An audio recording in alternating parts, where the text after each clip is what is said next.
పేద విద్యార్థుల పౌష్టికాహారానికి ప్రభుత్వం కోట్లు ఖర్చు చేస్తుంటే అధికారుల పర్యవేక్షణ లోపంతో నష్టం వాటిల్లుతుందని ఎమ్మెల్సీ భూమిరెడ్డి రామగోపాల్ రెడ్డి ఆగ్రహం వ్యక్తం చేశారు. అనంతపురం జిల్లా జడ్పీ సాధారణ సర్వసభ్య సమావేశంలో విద్యాశాఖ అధికారుల తీరును ఆయన తప్పుపట్టారు. ప్రభుత్వ పాఠశాలల్లో విద్యార్థులకు భోజనంలో గుడ్లు సరిగ్గా ఇవ్వటం లేదని, అధికారులు తనిఖీలు చేయకుండా నిర్లక్ష్యంగా వ్యవహరిస్తున్నారని మండిపడ్డారు.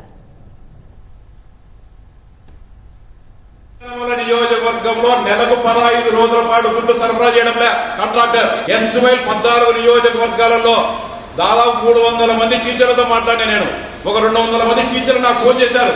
జిల్లాలో ఉండే 2 గుడ్ల కాంట్రాక్టర్లు నెలకు 5 రోజులు ఎగరగొడతారు. ఈ జిల్లాలో 4.5 లక్షల మంది మధ్యాహ్న భోజన పథకం లబ్ధిదారుల పిల్లలు ఉన్నారు. అంటే ఈ రోజు 7.5 రూపాయలు, ఒక్క రోజు 4.5 లక్షల మందికి గుడ్డు ఎగరగొట్టే 35 లక్షల రూపాయలు దోపిడీ చేయడం జరుగుతుంది. ఏ విద్యాశాఖ అధికారిని కానీ ఏ అధికారులు కానీ దాన్ని మానిటరింగ్ చేయడం లే. లోకేష్ బాబు గారు గౌరవ ముఖ్యమంత్రి గారు రాష్ట్రంలో విద్యా వ్యవస్థను బాగుపడతారని చెప్పి అనేక సంస్కరణలు తీసుకొస్తా అంటే వాళ్ళిద్దరు పడే కష్టాన్ని నిర్వీర్యం చేయడం జరుగుతుంది ఈ జిల్లాలో ఉండే విద్యాశాఖ.